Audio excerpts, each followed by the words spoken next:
Gotta get your brain right if you're trying to make $1 million. If you ain't gonna do it for yourself, then do it for your mama. Only stay surrounded by them people if you know they solid. Elevate your hustle up today to double up your profit.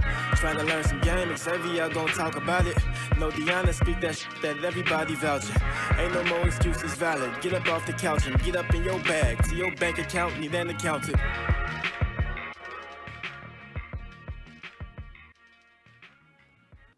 What's up? What's up? Welcome back to the greatest show on earth, the Millionaire Mindsets Podcast. I am your host, Xavier, sitting here with the wonderful Deanna Kent. As usual, what's good, D? What's up? What's up? Good to be here. How you feeling? I'm feeling great. I'm feeling marvelous, man. I'm glad to be back in the studio. We got another special jam-packed episode for y'all, man. Before we get started, I would like to advise all you to please like, subscribe, give us a 5-star rating, a review, all those things. We greatly appreciate it. We're trying to run those subscribers up like crazy. So please do those things. Once again, if you could subscribe to the channel, like, leave a review, 5-star rating, all those things. And before we get started the show, Deanna, she's going to go into our first sponsor. Yes, sir. So you guys already know what time it is. It's time to get fit and get paid with the Lean in 6 Body Transformation Challenge, brought to you by our guys, Commando Athletics. You know, here at Millionaire Mindsets, we are a firm believer that health is wealth, and this is the perfect opportunity for you to make your health a priority. This 6-week challenge comes with easy-to-follow workouts and meal plans so that you'll see results in no time. Minimum equipment is needed for both the home and gym option, and all fitness levels are welcome to enter. And the best part about this challenge is the top 5 performers will each get $1,000 for having the best 6-week transformation. All you gotta do is sign up, show up, and show out. The challenge starts October 11th and ends November 20th, and all it will cost you is $79 to enter. You can sign up today at www.commandoathletics.com, and a link is in the description. And once again, like Deanna said, if you want to get started with that, the link is in the description of this podcast. So we're going to get right into the show. In this episode, this is another dope special episode. I met this guy in Orlando at a speaking event. When I got on stage, he was sitting right next to me, so we get to chopping it up. It was out in Orlando. We went out, kicked it that night, had a ball, and we just always kept in touch. I'm like, yeah, we're going to have to bring you on the show eventually. And today is today. And it's my guy, Brandon, a.k.a. Blue Notes. Welcome to the show, bro. We super excited to have you. Man, thank you guys for having me first and foremost. Once again, congratulations on, all the success. And I'm happy to be here. Like I said, I've been watching the videos, and I feel like you guys have a great audience. So I'm really ready to give as much value as I can. Oh yeah, we love that. We love that, man. So I'm ready to get it get it popping for sure. Let's get it. So let's get right into it. So for the people who may not know who you are, do you just mind just giving a quick background on yourself? Yeah, for sure. So my name is Brandon Narain. I was born in New York City, Queens to be exact. I was raised by a single mother and grandmother. We actually only had a 1 to 2 bedroom apartment for most of my childhood, just because of financial reasons. So, and unfortunately, to the age of 16, I had to share a bedroom with my grandma, just because we couldn't afford, to have bigger spaces. So me and her became really close, and that's one of my biggest whys. So, from there on, obviously, I've been a grandma's boy, a mama's boy, and I basically come from New York City, and just trying to make it out. That's really what it was. Man, I love that, D. Go ahead. I see you want to say something. Okay. So I was gonna ask. So I know you're in real estate. So was that like your first introduction to business? No. So in all honesty, I didn't have any business type of background. I actually struggled all through school, and all through high school. So really, I had this whole the vendetta of daddy's not around. Right. I was mad at the world because I didn't have my father in my life. And I just used it as an excuse to just be rebellion all the time, right? Not listen to my mom, not listen to teachers, just do what I wanted to do.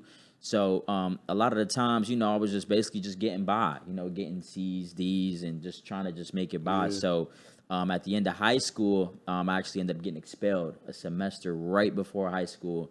And I wasn't even able to walk on my class, but I did graduate. So I had to walk in basically in the summer. And even then thereafter, I became a barber. So I wanted to cut hair so bad, I really wanted to stay fresh all the time, as y'all can see, I wanted to be fresh. So I'm like, I need to learn how to cut hair. This is what I want to do. And of course, you gotta learn, right? So before, I actually was able to do that and, start pushing people's hairlines back. I basically was an apprentice, so I had to, you know, sweep up the barber shop, you know, do a bunch of things for the barbers. After a year of doing that, I learned how to cut hair, and then they finally gave me a chance. So then I started cutting hair, and I got better and better and better. Thereafter, I just started looking around, looking at my atmosphere, and I started seeing something, which was, I don't know if this is the career that I want to be in because it didn't have benefits, you know. And I saw that there was, you know, other people that were in their 40s, 50s still cutting hair, and I was looking at, you know, the longevity of it, and I'm like, the only way that you can really make good money is owning your own barber shop. But then also you do got to manage a lot of people and a lot of men, and it's always a lot of ego going on, right? So from that point on, I was like, you know what? I'm going to do what, you know, most parents say, go to college, get a degree, get married, die, right? So I said, all right, I'm going to do that. So I started going to college, and, you know, I liked it. You know, it was one of those things where I enjoyed doing it, and I also wanted to be a nurse. So I applied to basically volunteer at a hospital. I was doing that for a couple months. So now I'm basically going to school, working weekends as a barber, and I'm working as a patient transporter throughout the week as well. So I'm basically juggling all these three things. Yeah. So I never had no business background before I got into real estate. Okay. The reason I like that is because a lot of times people believe if you're not the best student, it's like kind of your life is not going to go down the best path. Because I graduated from summer school too. I couldn't walk with my class. And it was, you know what I'm saying, you get people telling you like, oh man, you're going to have to pretty much settle for bullshit jobs for real, that kind of thing. So to see other people with similar situations and have success in life, I love to see stuff like that because that's inspirational to people that, because you kind of second guess yourself when you were like a real bad student. You be like, damn, am I going to have to work these BS jobs and that kind of thing? Well, you fall into the subconscious mind. Exactly. Like, you know, that good brand and that bad brand. And it's like you do start looking around, you know, people going to this big state university and this, you know, this person being, you know, taken out of state or whatever, or people getting, you know, internships, and you like, damn, I'm about to go home with my mom and my grandma. Right. You know, like, what do I do now? So then, you know, for me, I was just embracing it. Like, whatever, you know, it's cool. But then you start to notice that, you know, high school is just high school. Right. It's not just and then after that, you don't talk to a lot of the friends that you have. So, you know, by that point, it was just one of those things where at that point in time, I really had to try to figure out what I had to do. And that's when I kind of made that pivot. So after I, you know, basically, it took me 5 years to get my associates, which is a 2-year degree. So for 5 years, I was struggling, just trying to get through that. And once I finally got through it, I was already working at the hospital for about maybe 3 or 4 years at that time. And once again, I just had another like epiphany. I was looking at what the nurses were doing, and I was like, Brandon, this isn't your purpose. And I just didn't go back. You know, I didn't pursue my bachelor degree. So at that point in time, I was getting a little bit more in tune with my dad, talking to him. I met him when I was 16. So he does real estate. So he was always putting the bug in my ear, And, you know, I got a confession. The confession is I really wanted to do it just to prove to him that I could do something that he's doing and better. Wow. So you still had like that grudge. So, yeah, I had that grudge. Like, you know what? This guy keep telling me. And, you know, everybody always says, hey, you want to get into, you know, you want to make money? Try real estate. Get into real estate. So I said, man, let me really try this out and see, right? So became a realtor. It's like the first thing that I passed with flying colors, you know. And then after that, was a realtor. I was still working these jobs, you know, going after the hospital, my scrubs, changing, putting on suits. And basically, I couldn't sell not one house. So back to square one again. And that's when I came across, obviously, what we do now. So, yeah, I really don't believe that you have to have any type of sales experience. And I actually tell people that you shouldn't. I feel like the reason why I'm good at it is because I really try to help people. I try to create win-win situations when it comes down to real estate. Okay. I love that. And you really, I mean, you had a journey so far. But something I did want you to do is backpedal a little bit. Because when you said when you got started as a barber, you had to spend an entire year working as an apprentice. Oh, yeah. And you dedicated yourself to doing pretty much all the work that nobody else wanted to do to learn a craft. And a lot of people struggle with doing that because they want to jump into it and be the best by tomorrow. So for you, like, what was the motivation behind that? How did you stick with that until you finally got to that point where they put you on? Yeah. So, you know, my mentality was always that why, right? We talk about that why, but that why for me is WHY. What hurts you? And what was hurting me at that point in time is literally coming home as a grown man and not being able to give my mom and grandma anything, you know, because of financial situation. So that was a huge battery in my back for me to just want to do more. Another thing was just understanding that, you know, you got to go through the ranks. I mean, for me, I feel like experience really builds wisdom, and you can't really triumph wisdom. Like, wisdom is just really important, and experience is important. And I just knew that, you know, I just had to put in the work. You know, I couldn't just, you know, just basically just skip everybody. And I think that's the same thing I did with real estate. When I first got started in real estate, I was out there putting out bandit signs at 2 a.m. and, you know, in bad neighborhoods, me and my girl. And, I mean, I was like, you know, people are asking me, what are you doing, Brandon? Why are you out? And I'm like, this is just what I have to do right now, you know? But that's what I tell people all the time. The worse the story, the better the legacy. So now I'm here to be able to, you know, to be able to tell other people about it. Yeah, so I love it. I mean, I wish it would have been worse. I wish it would have been worse. So how long did it take you to get that first like wholesale deal? So yeah, my first wholesale deal, it took me honestly about 30 days, but I was working with somebody. Yeah, I was working with somebody before that, and like I said, working at the hospital really helped me. I guess you can say find out what are their problems, right? Like what's hurting them.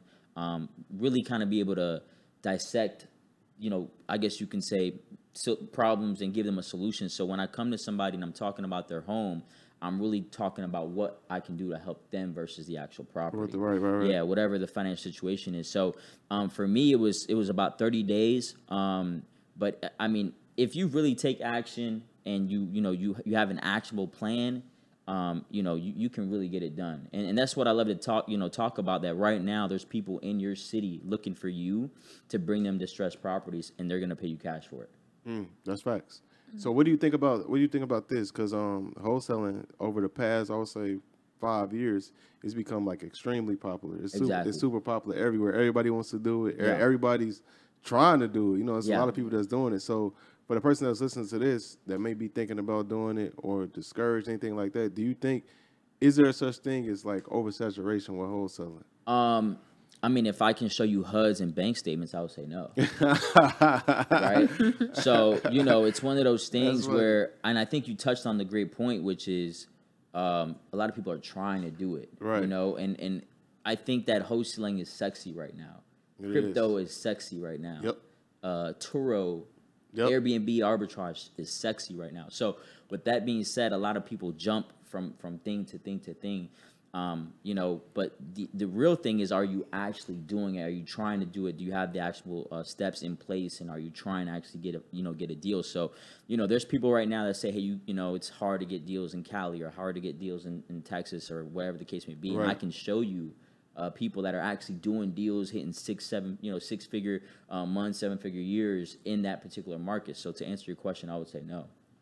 Are you doing deals in Florida, or are you doing deals everywhere? So right now it's only Florida. Okay. Before the pandemic, we were doing them basically Detroit, Ohio, and Florida. But obviously because of the pandemic, we moved to just Florida. Changed a lot. Yeah. So, you know, but this is what I tell people all the time. You know, there's always going to be death, disaster, and divorce. And with that being said, the market really doesn't matter, because there's always going to be some type of situation going on with us humans that, you know, they're going to need some type of help. And if you're there to help them, you can obviously make money on the value you provide. Wow. So like on average now, like how many deals are like you doing like on a monthly basis? So I used to keep track of it that way. I want to say between 5 to 7, but that's a good number. Yeah, but now I really track it just by gross revenue, right? Because some people might say, hey, man, I'm doing 10 deals a month. But if you're doing, you know, let's just say your average spread is $2,000, right? Well, but now let's just say in Florida, our average wholesale spread is about $18,000.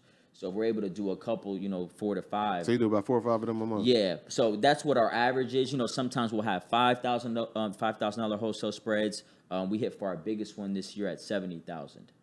Damn. Yeah, that one was pretty amazing. I'm not gonna lie. I see the smile on your face when you said it. You did. Yeah, that was pretty amazing. You know, really grateful for that opportunity. But this is one of those things as entrepreneurs, you just want more. But like this was interesting to me, because I know as a wholesaler, like everything comes down to like systems, and I know it could be real, like it could be ups and downs with it. You could have a good run, then it could slow down. So from your For how long? How many years it's been? 4. It's been 4 years. So 4 from years. your experience, like how can someone maintain that consistency with revenue where it continues to be those 50K, 100K months? Yeah, so I would say high quality leads and high quality people. Real estate is a people's business. The first thing that you want to do is have proof of concept, right? Know that it works. So I always tell my students, hey, you got to go out there and put in the work. Call these people, do the work, so that once you find out that this does work and it works for you because it's all in your head, right? Then you can go out and now start delegating these tasks to people, right? To other people that can do what they do. I like to reference this as like the Bulls in the 90s, right? You just need to be Phil Jackson. Right, you need to find the best shooter, right, or scorer in Michael Jordan. You need to find the best rebounder in Scottie Pippen. You don't have to be the best at everything. You just need to find people that do that just a little bit better than you. And then once you really understand the whole process of wholesaling, what you understand is that you're looking for possible motivation. So it is a numbers game. Right. And the more marketing you do, the more people you're going to talk to. The more people you talk to, the more obviously offers you're going to make. Then the more contracts, the more deals closed. I like that. And I really like the fact that you said you focus on revenue instead of having deals closed. Because at first I'm like, okay, I see what you're saying. I'm like, when you really broke it down, I'm like, that makes sense. Because you can't have somebody doing 5-10 deals a month. They get $1,000 per deal. And it may sound like a whole lot, but exactly, it definitely makes sense. I see Deanna, I see you itching to say something. Go ahead. So something you said not too long ago, you said, us entrepreneurs, we always want more. And that stood out to me because we do always want more, but there's a difference between wanting more and being able to handle more. So can you break that down for us? Like for the entrepreneur out there who, how it goes, we want it all, but it's like, can you actually handle it? So I'm going to answer your question with saying our timing and God's timing is different. If I would have had success, when I was going through that trial and tribulation of, those jobs, I would have blew all the money. My mindset just wasn't there. To really break that threshold is really mindset. I remember, somebody all the time, actually, people still do this, right? What do you do for a living, Xavier, right? And at that time, it was, I do this, and this, right? Now, when people ask me that, I don't say what I do, what I do for a living. I say, what do I do while I'm living? Because I'm enjoying life now.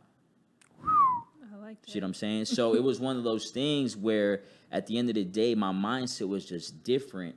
And I just noticed that when you find out what your purpose is, the time just goes by so quick. I'm like, man, can I just get more hours? When you're doing something that's not aligned with your purpose, it's just you always looking at the clock. So really, it just, I feel like it comes with impact, and it also just comes with being poised.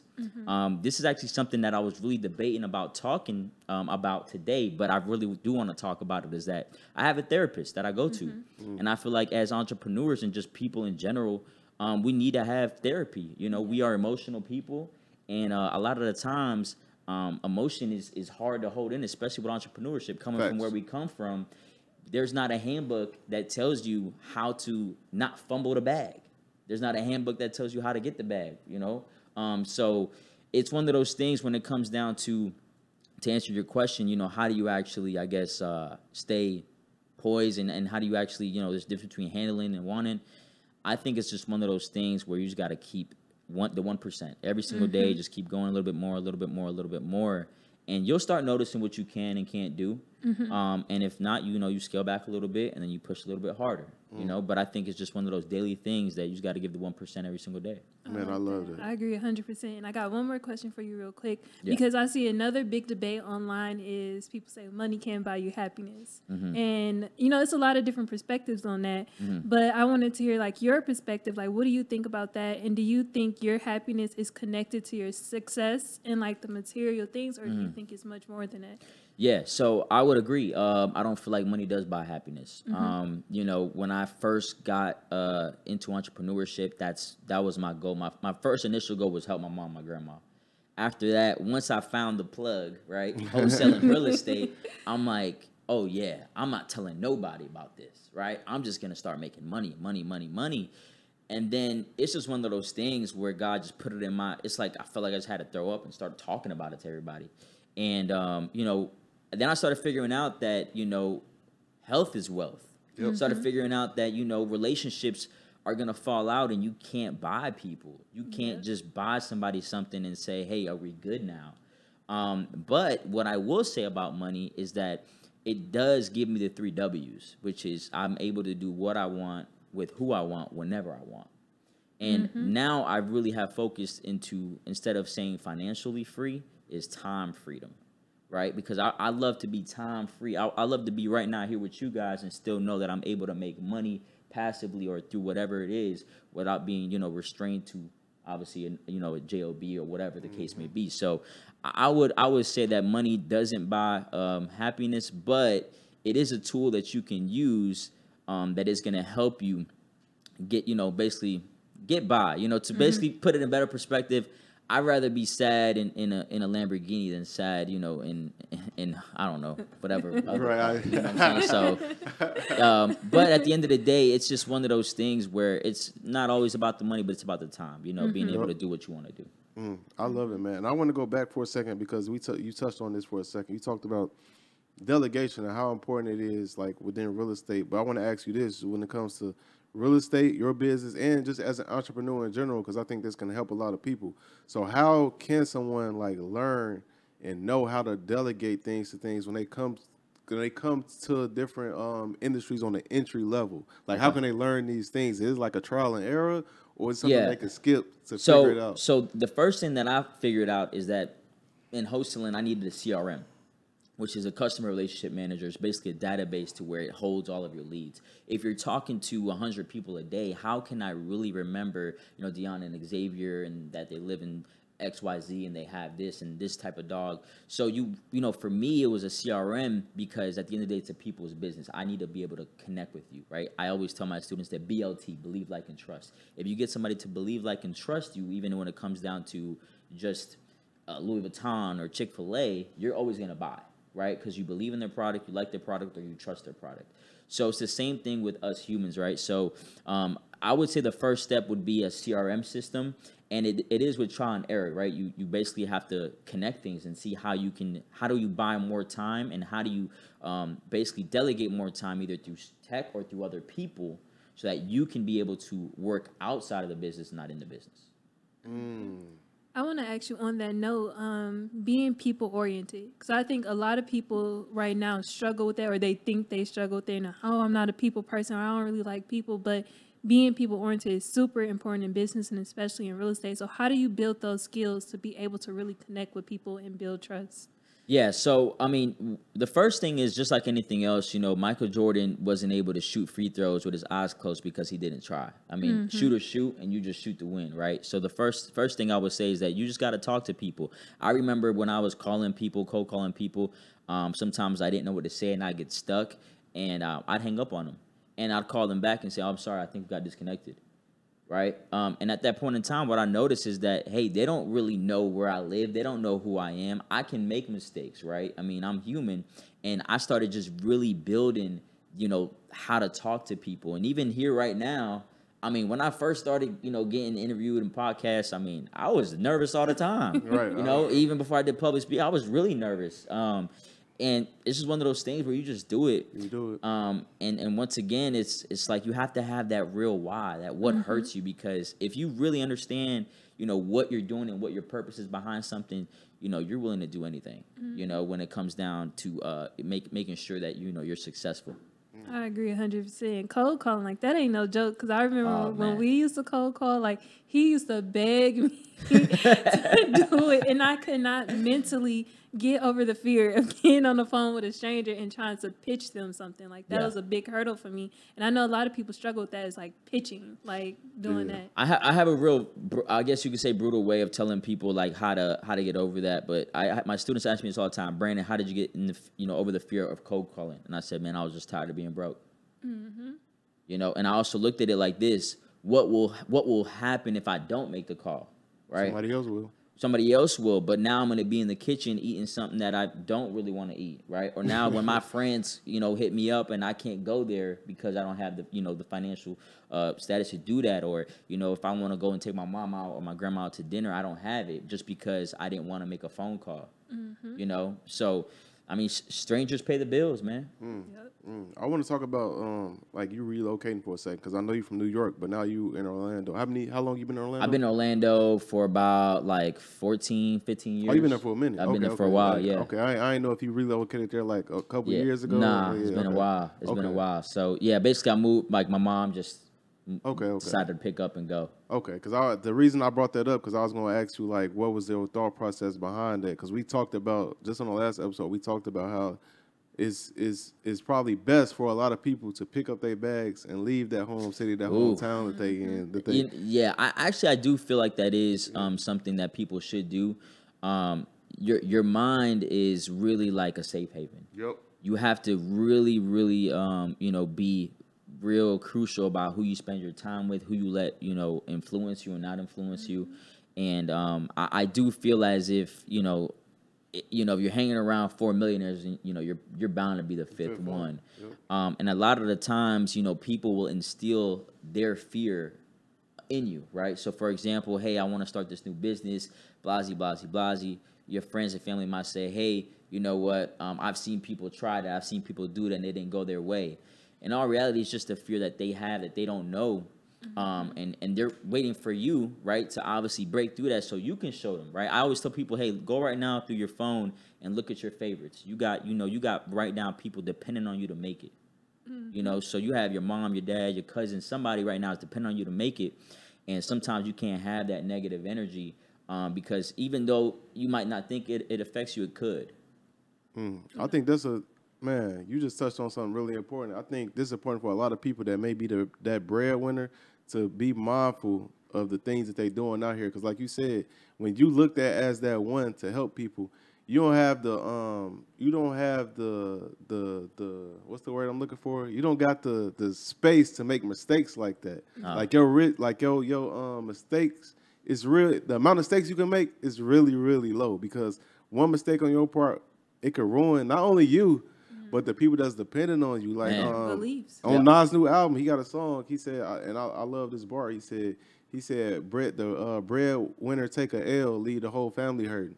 And I'm like, man, that's real, because I think a lot of young people need to hear this, especially if you listen to this right now. You're young, you might be in your 20s and you winning, but you got a lot of people depending on you. You got to be mindful of the things that you're doing out here, because all it really takes is one mistake. Yeah. 100%. I would definitely agree with that. And it's just one of those things, once again, going back to time. I mean, if you do something wrong, you're going to go to jail, right? And what do they take? Your time. So it's just one of those things where you got to be real mindful with the people you spend your time with and the people that you actually talk to and converse with on a day-to-day basis. Me just being around high-level people, not even high-level, high-energy people, I just get vibrant and I just want to keep going and going and going. When you're around people that are just stuck in the motion, they're drifters. Outwitting the Devil. That's a good book if you want to read it. Yep. You're kind of caught in the motion and you just want to do what they do. You know what I'm saying? So I definitely recommend that people should go out there and connect with high vibrant people or high level people on an energy base. On the energy base, and that's a conversation that I don't think that happens a lot. Like people will say, get around people that's doing successful things, but you said get around people that's high energy. Yeah, no, for sure, because being broke is not a monetary value; it's a mindset. You know what I'm saying? I said being poor is the same thing. Passing over opportunities repeatedly. The most expensive thing in life is a missed opportunity, because once it came, it could be gone forever. So you have to basically understand that your time is very important. I mean, I even tell this to my family, like. Right now, they were literally like, oh, hey, we have a soccer game for your nephew. And I'm like, oh, I'm not in town. They're like, oh, you're going to miss his first game? I said, unfortunately, I'm sorry. But what they don't understand is that every single day I'm trying to make it to where it's my birthday. I don't want to be able to feast just on November. I want to be able to feast with my family every day. I want it to be Christmas every day. So if that's the case, I got to grind like it is so that I can be able to do those things. And once again, being that breadwinner or being that visionary, sometimes you got to take those sacrifices to be able to push for the whole boat. You know what I'm saying? For everybody. You definitely do. And something I want to ask you is, have you ever experienced or struggled with imposter syndrome? Because I know like a lot of entrepreneurs, especially when they didn't come from much and now they get to this space where it's like everything done fell in place. And it's like you're doing so well for yourself, but it's a piece of you mentally that starts to hold you back. And that's imposter syndrome. Yeah. So, you know, what's funny is that I want to say that I was feeling a little bit of that, but I did go to an event to where Tony Robbins was speaking, and he really kind of broke it down. And he was just saying, these are just fears that you have. He's like, you know, the entrepreneur just said it's stressed out. You're stressed out, but really stress is just a fear of something that you might not be able to do. He was telling basically that fear is a thought in the future of you failing. It hasn't even happened. That's true. So what are you stressed out about? And then he was pointing the fact is like, what's meant for you is meant for you. You know, you have to be in your own lane. You have to run your own race. And in my head, I was like, man, that makes so much sense. And that's why one of my taglines is sponsored by God, because at the end of the day, it's just one of those things where as long as you have that vision, that clear path, and you know what you're supposed to do, it's going to happen. Facts. It's going to happen. I talk to entrepreneurs all day, and, you know, and sometimes we're like, man, it's just so crazy how many W's you make. We take a lot of L's. Yep. More L's than what we show, but at the end of the day, sometimes we're like, man, I just got another business opportunity, another one. And I think it's just having a clear path and being around the right people. So to answer your question, I felt like I had imposter syndrome. Like, you know, when I heard about it, I'm like, that sounds familiar. Maybe I didn't fuck with that. And then after that, you know, going and listening to Tony Robbins, I was like, yeah, he's right. Like, you can't, you know, it's just in your head. Yep. That's real. Man, I love that, man. I want to ask you, since you in the industry that's like high cash flowing, like a lot of money could be going in and out at a time, like what are some of the things you do? Because as we know, if you don't do anything with that money, especially when you get a lump sum, you're just going to end up blowing it, especially, with, you know what I'm saying? So what are some of the things you do, strategies you have to not only make that money, but maintain it? Because we all know that's the most important part, being able to keep it. Yeah, so the biggest deterrent to making money, especially fast money, going from nothing to making money, is lifestyle. A lot of people don't know how to live within their lifestyle or below their lifestyle, right? Once you start making money, you know, you might be a 6-figure earner trying to look like a 7-figure earner, right? So, you know, now you're trying to buy XYZ to impress people that really don't care about you. And what I tell people all the time, like, this is about impact and not popularity, you know? And at the end of the day, you know, you might be 50, 60 years old. Nobody's going to care about your Instagram likes, right? So when it comes down to that piece of it, in the beginning, I did struggle with investing. And the reason why is because I never had money. So now I'm like, wow, I have all this money. I have an emotional attachment to it. Right. But I started to look at things from an investment standpoint and not an expense, right? So now when I'm buying something, I'm looking at it like, okay, this is going to be an investment that's going to return some money versus like, oh, I got to buy this. You know, it's going to cost me money to do this. So once you kind of look at it and you say, you know, the glass is half full versus half empty, you know, you can really dial in on that. And basically what I started doing is doing some crypto. I opened up a couple more businesses. So I own an app. I own a CRM, and what I was basically doing is taking my earned income and turning it into passive income. Turning into passive income. That's the key right there. Yeah, that's a real big key, because another thing is wholesaling is great and you're gonna make a lot of money. I love wholesaling over flipping properties, and I love it over just even traditional, just like rental properties, because it's faster, it's higher paying, but the issue is that you're still hustling. It's a high paying job. So once you do figure out that you can delegate and have other people, you know, run the business for you, you still got to find other ways to invest so that you can make passive income. And one of those ways could be, you know, obviously rentals, but, you know, the cash flow might be, you know, too little for you. When you're making $10,000, $20,000, $30,000 off one deal and you invest in a property that's not going to make you, you know, $500 a month, you're like, I need to find something faster. What's the velocity on this? So I think just finding places that you can park your money that's going to give you a good return, and just really going with the supply and demand. I tell people all the time that you just got to be the biggest fish in a small pond. I like that. Biggest fish. Go ahead. Yeah. You mentioned that you know, you have your hands in multiple businesses, and I think at a certain point, you know, most entrepreneurs do want to venture out into different things, but, you know, I think it does take a lot of time to actually build that first business. So for you, when did you know was the right time to start venturing out and putting your attention elsewhere? So basically, once you start finding yourself being comfortable, you know, last year I remember I told my girl, I said, you know what, we're not even gonna furnish the house. She's like, wow, like people gonna come over, and I said, I don't want to be comfortable. I said, when you get comfortable, you start losing your pivot, and then that's when life should start to go by, and you're not really, you know, you're just losing out on business. So I for me, it was more so when I'm trying to figure out what to do in my business, right? When you're not doing much in your day-to-day business, you need to find something else to do or other ways to make money. So if you feel like you're getting a little stagnant or comfortable, and I'm not saying you're making less money, but if you're getting a little bit too comfortable with what you're doing in your day-to-day, you know, a business, I would say start looking for somewhere, a new thing to get you going. Make sure, obviously, you have that delegated, but find something else to, you know, keep you going. Because entrepreneurs, we just always want more. Like, I don't understand it, but it's just one of those things where I remember when I'm like, yo, I just want to make $5,000 a month. Then it was like, I just want to make 10. Then it was 20. Then it was 50. Then it was 100. You know, and now it's like I want to have 100 every month, right? And at the end of the day, it's like, when is it gonna stop? It's not. And it's not. That's the good thing about it, but it's also a bad thing about it, right? It could be. I think it's like a gift and a curse. Exactly. I think it's a gift because you blessed with so much when it comes to time. You're available to do things for yourself, for your loved ones, you know, stuff like that, and things like that is like.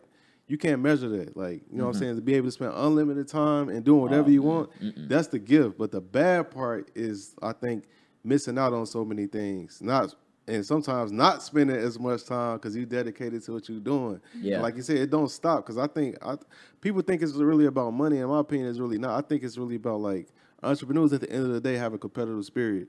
And they have a spirit of want to be the absolute best. Exactly. And when you blessed with that thing, like I said, it's a gift and a curse.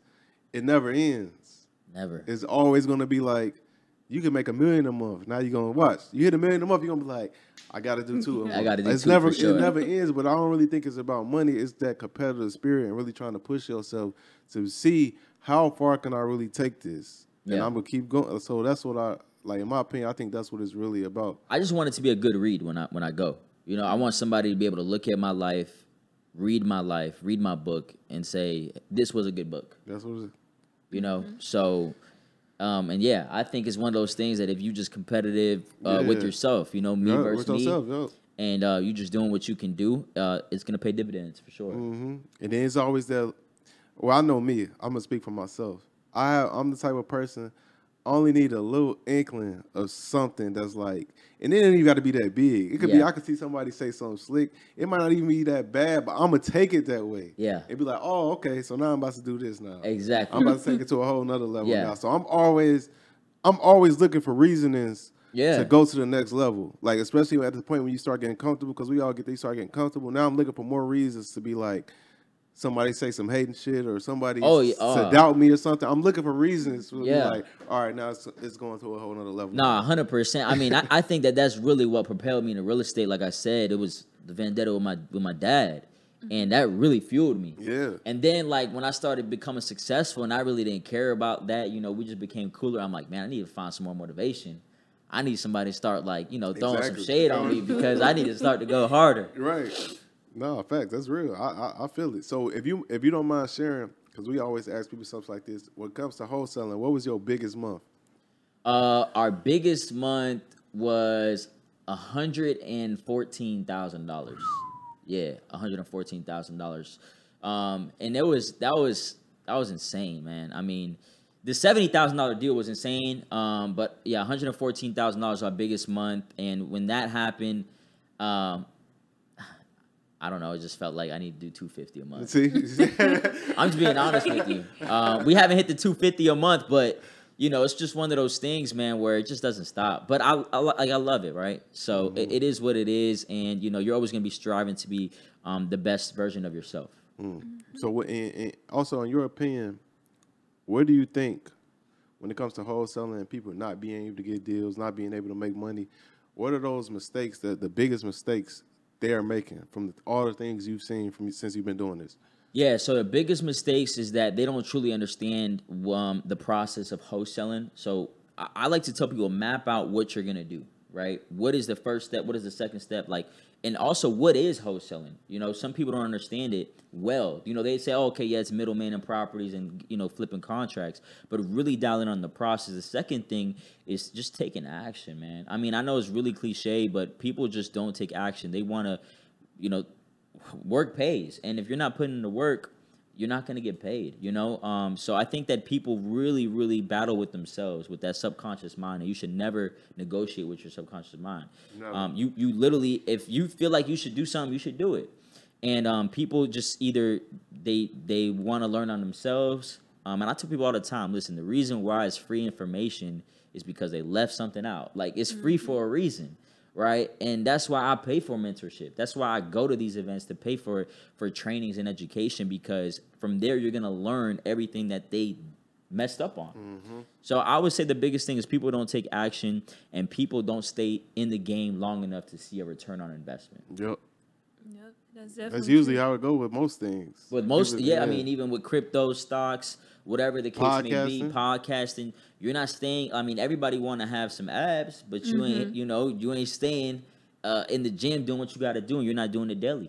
Yep, that's definitely true, because we've been at this like 3 years now. Mm-hmm. That's a long time to constantly, every single week, showing up and doing what you got to do. Yeah, like, no, it's my bad to cut you off. Like, and this point, and I don't really even like getting into like, you know, our podcast and numbers like that, but I'm gonna do it just to make a point. Like, you know what I'm saying? Like, we started off, we had this conversation. Like, we started our show off the first time we like got brand sponsors and stuff like that. What was it? It was $200 an episode, right? Oh, I thought you meant like the anchor. No. Yeah. So it was like $200. It was $200 an episode to come and have your stuff sponsored on the show, and that was like, man, this is dope. This is starting point. Then it hit with like 500 a month, like 700 a month, and that was still like, wow, 700 a month. Then it was like 1,200 a month, and the show kept going and going. We've been doing this for almost 3 years now. Now today, we charge $16,000 a quarter. That's for one. God is good. God is good. Yeah, but listen, yesterday's price ain't today's price. But real talk. But what I'm saying is, like, it's not gonna happen immediately. It's like you said, your timing and God's timing ain't gonna be the same a lot of the time. So it's like you gotta continue. Like, imagine if we said, you know what, man, this ain't going how we want to do it. This podcast thing ain't no money in it.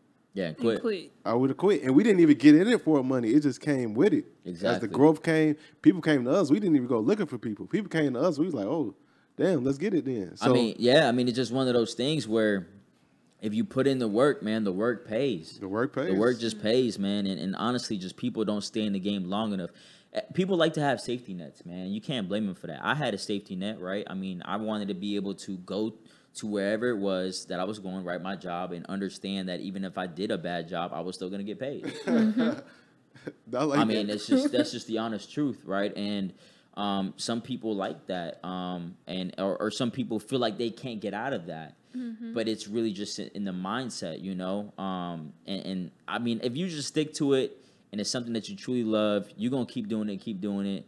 You guys could have quit, obviously, a long time ago. But look at y'all now. Yeah. Go ahead, D. No, you go ahead. I was gonna ask you, when it comes to deals, like, are you going after, like, intentionally going after bigger deals, or it's just like whatever we could get? So it's funny because, you know, my acquisition agents, they're like, hey, you know, this deal is gonna be like 5,000 or whatever. Do we do those types of deals? These are obviously for people that come on new to the company that we hire. And I'm like, oh yeah, we don't turn no money down. You know what I'm saying? Like, we'll take a $3,000 deal, you know? So, yeah, we go after anything and everything. Now what I'm trying to really go after is more creative opportunities. So opportunities to where they have no equity, to where we can possibly give a creative type of solution, like taking their property over subject to, or maybe doing some type of lease option or something like that. So, you know, now I'm trying to look for those because you're able to acquire real estate with little to no money down, and also the debt and the risk is still in their name. So can you go ahead and break the wholesale team down? Because every time I talk to like big wholesalers, it's always, I got my acquisitions guy, I got this person, this person. Like, can Can you just give out all the titles? Who are these people? So basically you have, I guess you can say a lead manager. So a lead manager is somebody that manages your leads and follows up with everybody. I like to call them a piranha. So basically what they do is they just like, they're bottom feeders. They just reheat things up and make sure, give follow up, and they're vigorous and basically following up with people and requalifying them, making sure that they're an actual person that could receive a wholesale offer. The biggest mistake that students make is that they spend time talking to people that aren't really gonna be I guess you can say a potential homeowner or seller to do what you're trying to do. So we have our lead managers. Then we have our what's called our acquisition agents. So these are the closers. These are people that basically take that rapport, build more rapport, run through the comparables, run through the due diligence, and they basically send the contracts out and lock up the property. And then we have what's called our disposition agent or disposition team, which they dispose of the property. So their job is to sell the property to the investor. We usually have what's called a transaction coordinator, which is somebody that facilitates the whole A to B process between the homeowner, the title company, and us. And then, we typically have like VAs, virtual assistants, that help us with like, minuscule tasks. Okay. List pulling, skip tracing, admin work. So somebody that's starting out on the ground level, is it important for them to have all those things? No, for sure not. Starting out on the ground level, what you first need to do is you just need to go around. What I tell people is you need to find out whether your market is even a sustainable real estate market for you to actually start investing in. You could be somewhere in the U.S. to where investors aren't really buying properties there or flipping properties. And the worst thing you want to do is waste time, right? So, what we first tell people to do is, do market research. So we have, strategies that we show people on how to do market research based on cash transactions and looking up cash buyers in the area. And from there on, I like to do, reverse engineering. We go to these investors, we find these investors, we ask them, hey, Xavier, what are you looking to buy? How many acquisitions have you done? What are you looking to make on these properties, and how are you looking to purchase, and what areas? And then I just literally start marketing to that target that you just told me, that filter.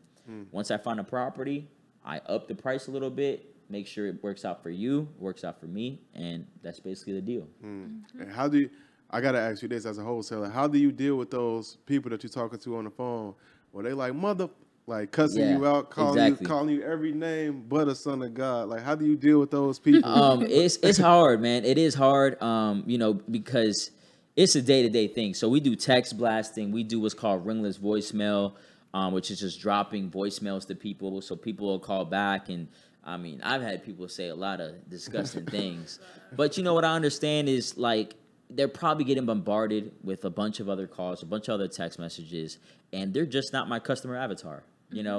I say this all the time. Not everybody's going to like you, right? So not everybody's going to be a potential homeowner for you to wholesale. Right. So, we just move on. I just tell the guys, listen, it is what it is. At the end of the day, we're looking for that one or two deals for that week for that person to say yes. That's all we're looking for.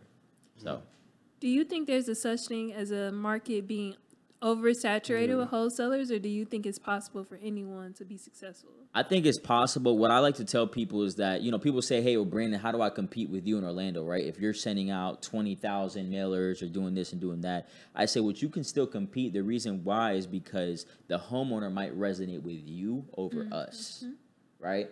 So even though we got to you first, right? Let's say you did get to them right at the same time or maybe a little bit after us while we're negotiating. If they like Xavier over me, they still gonna have, they're still gonna take his offer because traditionally the numbers are the same. Like I can, if he knows how to do his due diligence, we can only offer around the same range, right? So it's more so how you package it, and that's what we talk about: believe, like, and trust. If you can get that homeowner to really resonate with you and really say, hey, you know what, this guy really wants to help me, they're going to go with you. They're not going to say, you know what, I want to go with this big company, right? Or, and that's why we use, two different methods. Sometimes we'll strategize and say that we're a big investment firm. Sometimes we'll say we're a local company and it's me and my wife, and our lovely dog that are buying properties in the area, right? Because that's just what it is. So it's just about trial and error. And that's what I always tell people, like, you just got to go out there and try different things or get a mentor. The mentor is obviously going to help you save time, save money, and it's going to get you results quicker. Okay. Do you partner with realtors frequently? So I'm a realtor in Orlando, but yeah, I mean, if it's in Florida, but if it's if it's something out of state, yeah, of course we partner with them. Number one for the MLS, and number two is just a sphere of networking. You know, you never know what somebody can help you out with. So, yeah, I think partnering with any and everybody is really good. You know, as long as they're high vibrant energy. You know, but yeah, realtors are very important. Because even on the back end, they can give you properties. I've had realtors that have given me foreclosed properties or list pending properties, and we end up making huge fees on them just from building a relationship because they might know somebody that hey, I can't list this property. Right. It's not going to stay on the market. It's not going to sell. Can you help them out? And of course we can.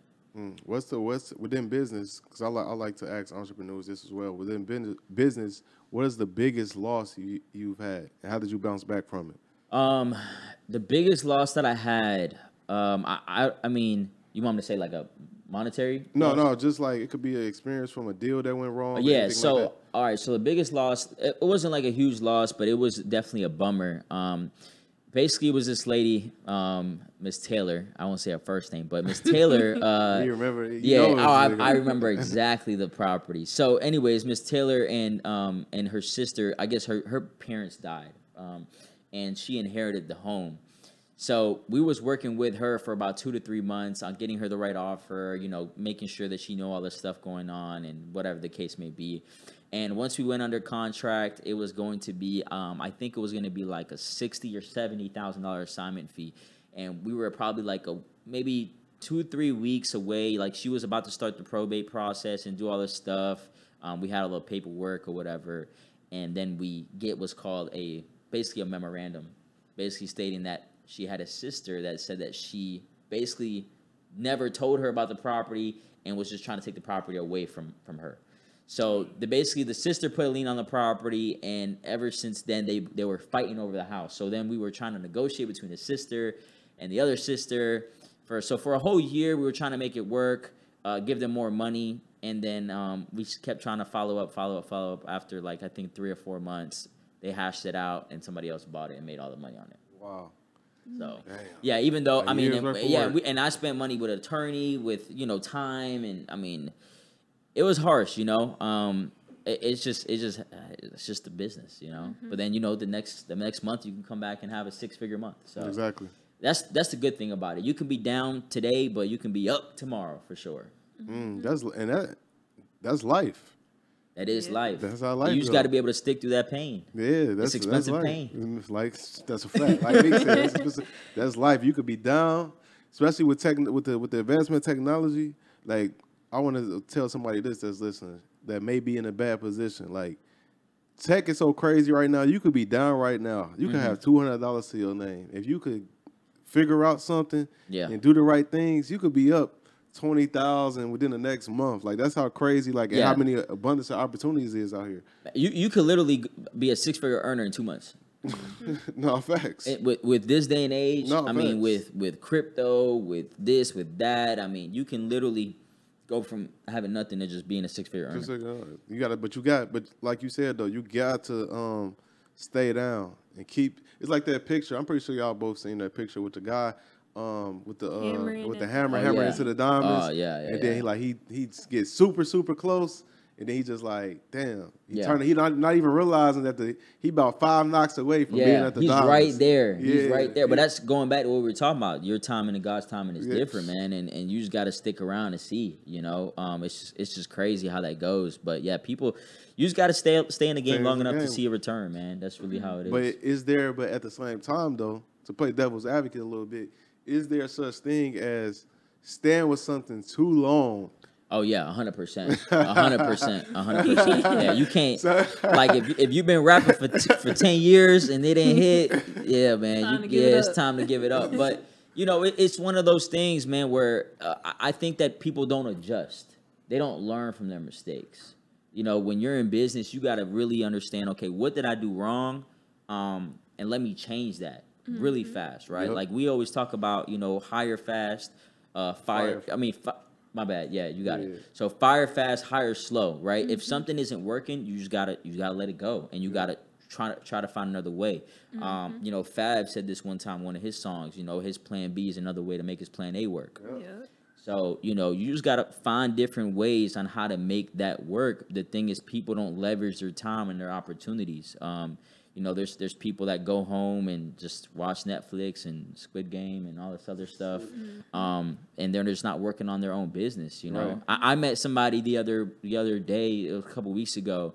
They do copywriting, so all they do is send emails, and she charges $10,000 for just that service. So if she's doing that, you know, just to 5 people, man, she made $50,000.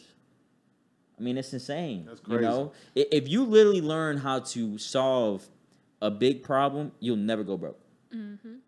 Yep. And they out here. It's abundance of problems. Oh man, yeah, there's abundance of problems. I mean, and that's why, I mean, look at Rick Ross, you know, Wingstop, right? Shaq and his car washes. I mean, everybody could wash their car, but we don't want to, right? So we go somewhere and get it washed. And that small problem, right, over a bunch of transactions can make you a lot of money. Yeah, man. I mean, you got people on social media, social media managers. They post and write your caption and all that kind of stuff. For people that's like create a us, that's job for content. yourself. That's content. Somebody, I was kicking with my friend yesterday. She was telling me she paying someone, I think she said $5 or $6K a month for that, and that's just with her. So imagine how many other clients this company has. So, I mean, or a stylist. Yeah. I mean, somebody to dress you. or just pick up your clothes. Hey, yeah, come on, man. At this point, Hold at this your day and age, clothes. in this day and age, you know, you really got, you know, there's a lot of ways on how to make money. You just got to find that way, and you got to have a purpose behind it, you know, because with that purpose, it's going to make you not want to quit.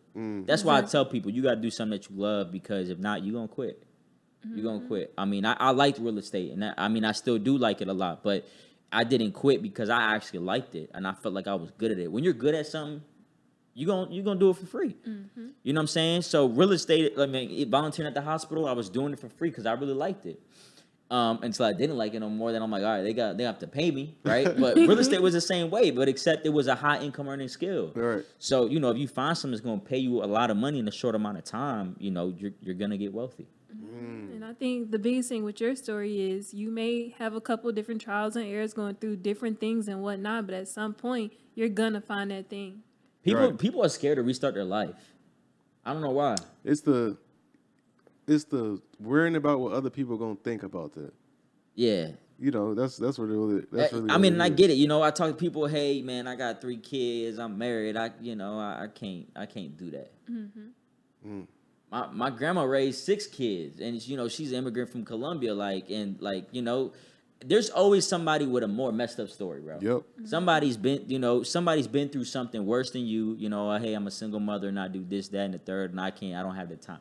There's people that were doing this before you. That's you know a what I'm fact. saying? So, yeah, for sure. Nah, but like even look at the I'm pretty sure you heard about the story that just came out with the 18 NBA players that got caught up for the fraud. That's crazy. But like I think that comes down to, like you said, people they're afraid to change their lifestyle, because obviously they probably had to do that because they're not in the league no more. Those checks not coming no more. So they already got this lifestyle that they used to, that they trying to maintain. Whereas like if you just like, man, I don't care what other people think, the money not coming in no more, I need to make a pivot and do something else. They might have not even been in that situation to begin with. So like you can't really care what people think. Yeah, you can't go broke trying to impress people that you really don't know like that, because that happens all the time. I think we see that often, especially with celebrities. You know, You see it all the time. Yeah, they're always trying to keep up with the lifestyle, and you know, you can get trapped. You know, quick. with this quote unquote imposter syndrome. So. Like I said, I think it's one of those things where, you know, you got to look at your legacy, look at your book, stay in your lane, and understand that material things don't make you, you know. It's more about the value and the impact that you provide. I always tell people, man, I wear drip. I do this stuff for y'all. Like, because if not, y'all wouldn't listen to me.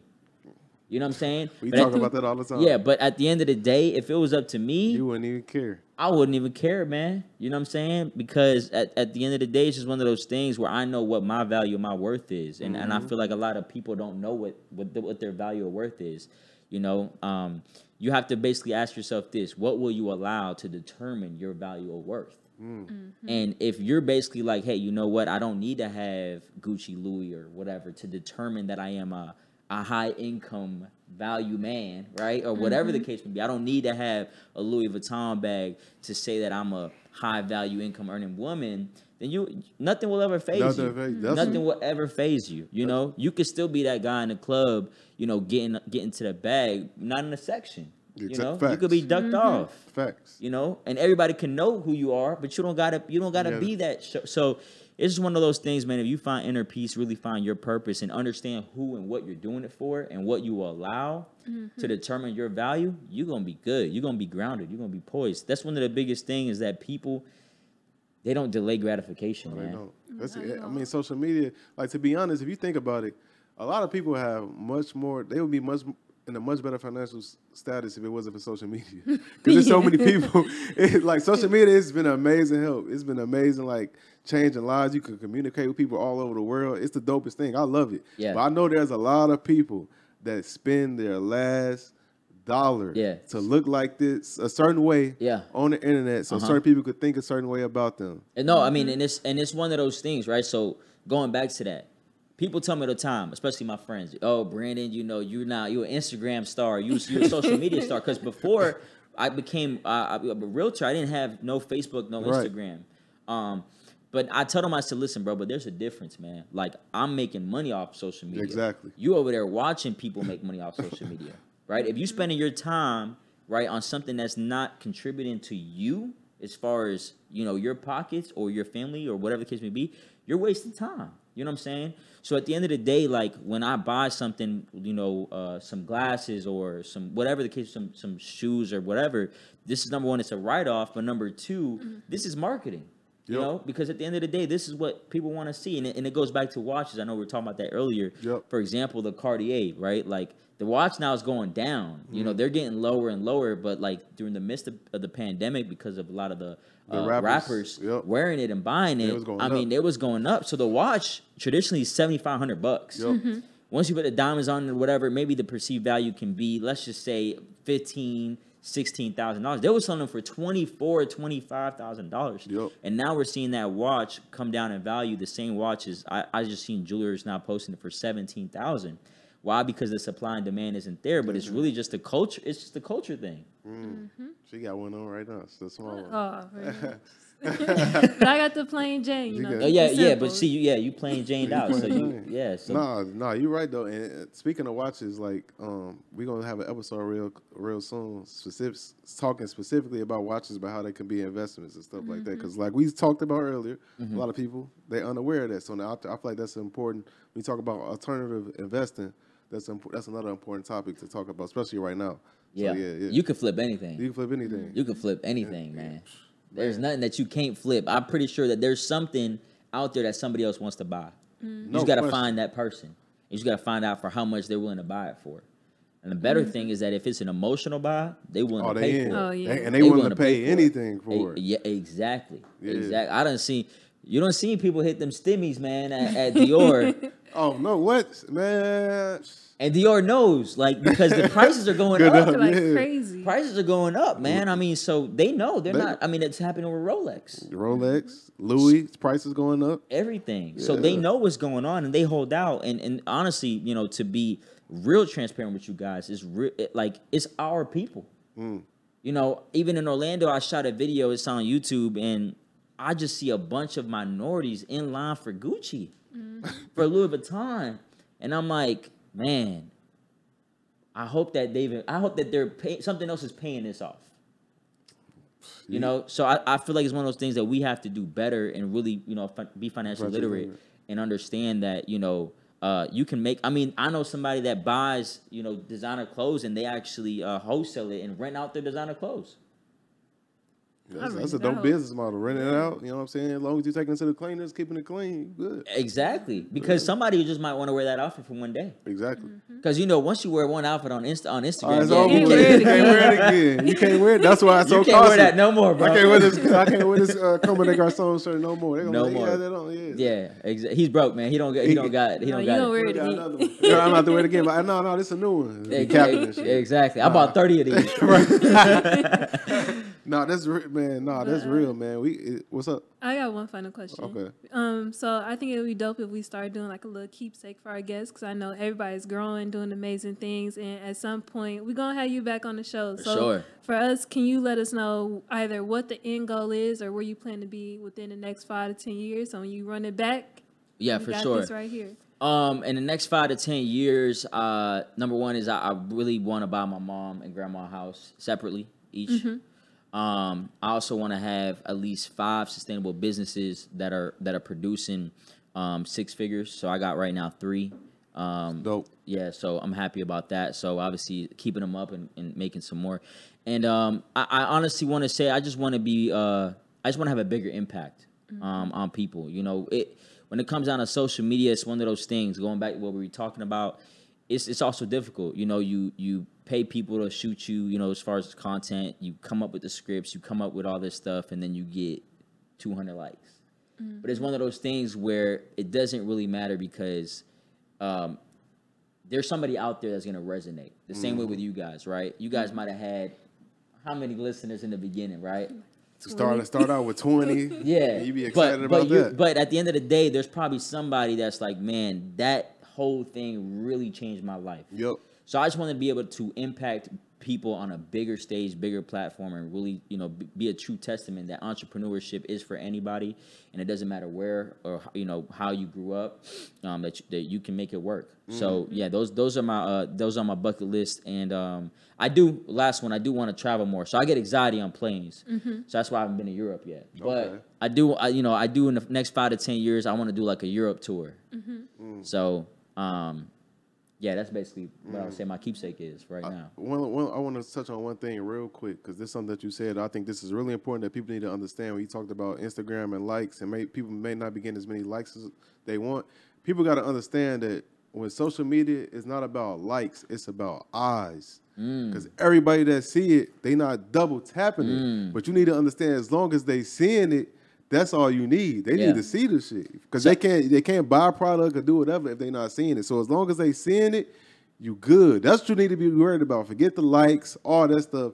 Is they seeing your stuff? If they seeing it, you could convert them to whatever you're trying to do. It's not about likes. It's about eyes. How many people are seeing your shit? And not only that, it just ain't popular yet. It's not popular for them to like your stuff. To like it, exactly. Because once you lit, everybody love you. No, facts. Right? I mean, it is. So you just ain't popular enough yet for people to support you. Support it. Yeah. But I mean, it's just one of those things where you got to keep chipping away at it. And like I say, you know, likes. You just keep doing it anyway. Yeah, impact over popularity all the time, man. Because it's one of those things that it'll get to you, man. Social media will get to you for sure.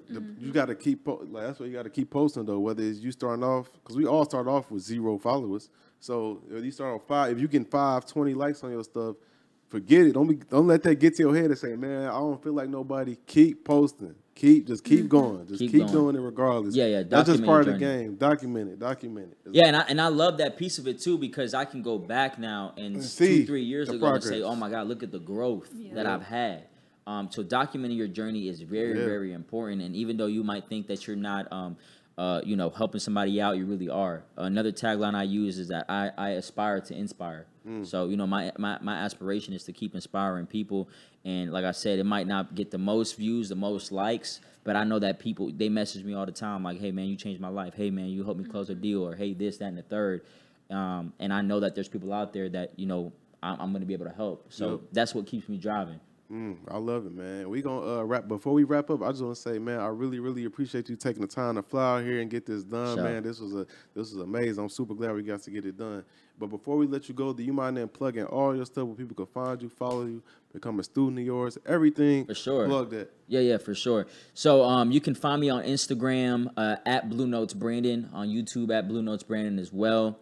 I believe TikTok is the same at Blue Notes Brandon. We do have basically a coaching program right now. It's called the Major Framework, but you can go to bluenotesbrandon.com to basically be able to get all the resources, all the stuff that I use, as well as if you want to apply to to the coaching program, you can. And we look forward to working with anybody that's just looking to change their life. I love it, This is all what it's about. I love it, man. Indeed. Before we close out, what's your info where people can find and follow you? And you can find me on Instagram at Deanna Kent, Twitter Deanna S. Kent, and you can find me on YouTube at Lessons in Life and Luxury. And make sure you guys go ahead and cop Xavier's Guide to Crypto. I always forget. This episode is also sponsored by my official crypto guide. That's at www.guide2crypto.com. In this guide, I go over all things you need to get started with your first investment of crypto. I go over 13 coins that I think are good holds long term. I go over about taxes, platforms, like everything you need to get started and make your first crypto purchase. You get that again at guide2crypto.com. And you guys can also find me on all platforms at Xavier C. Miller. That's on TikTok, IG, Facebook, Twitter, and on YouTube. So please hit that follow button on all those things. That's all we got for y'all on this episode of Millionaire Mindsets Podcast. See you guys next episode. Peace. You gotta get your brain right if you're trying to make $1 million. If you ain't gonna do it for yourself, then do it for your mama. Only stay surrounded by them people if you know they solid. Elevate your hustle up today to double up your profit. Trying to learn some game, Xavier gonna talk about it. No Deanna, speak that shit that everybody vouching. Ain't no more excuses valid. Get up off the couch and get up in your bag. To your bank account, need an accountant.